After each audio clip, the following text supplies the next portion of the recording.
ایک اہم مسئلے کی طرف جس کی طرف زیادہ تر لوگوں کی رجحان نہیں ہے اور جس میں اکثر لوگ غلطیاں کرتے ہیں، وضو کے سنتیں۔ تو فرائض تو ماشاءاللہ سب کو آتے ہیں، وضو میں جو فرائض ہے، لیکن وضو کے جو سنتیں ہیں اس کی طرف اکثر لوگوں کا دھیان نہیں جاتا کہ وضو میں کتنے سنتیں ہیں۔ تو میں آپ کو ایک سیکنڈ میں یا 10 سیکنڈ میں آپ کو سمجھا دیتا ہوں ایک فارمولے کے تحت۔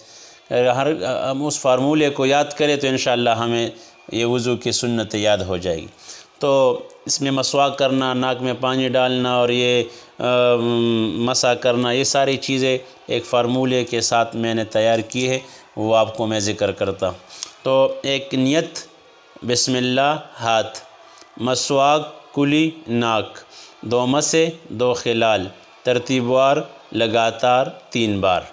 تو اس میں یہ سارے 13 سنتیں ہیں وضو میں، یہ سارے ایک منٹ میں آپ یاد کر سکتے ہیں، اور آپ کو پھر وضاحت خود بھی آپ کر سکتے ہیں کہ مسواک بھی سنت ہے، مسے بھی سنت ہے، خلال بھی سنت ہے، اور اسی طرح پے در پے، اور اسی طرح 3 بار، یہ سارے وضو کے اندر سنتیں ہیں۔ تو ایک دفعہ پھر سناتا ہوں، نیت، بسم اللہ ہاتھ، یعنی ہاتھوں کو یہاں تک دھونا، یہ سنت ہے۔ نیت کرنا اور مسواک کرنا، کلی کرنا، منہ میں 3 دفعہ پانی ڈالنا، اور مسواک کلی ناک میں پانی ڈالنا، اور 2 مسے 2 خلال، سر کا مسا اور گردن کا مسا، 2 خلال، داڑھی کا خلال کرنا، اور اسی طرح ہاتھ پاؤں کی انگلیوں کا خلال کرنا، اور ترتیب وار یعنی ہر اندام کو، جس طرح پہلے ہم منہ میں پانی ڈالتے ہیں، پھر ناک میں، پھر چہرہ دھوتے ہیں، اس کو ترتیب وار کہتے ہیں۔ لگاتار، یعنی لگاتار، یہ ایسا نہ ہو کہ ایک اندام خشک ہو جائے اور پھر آپ دوسرا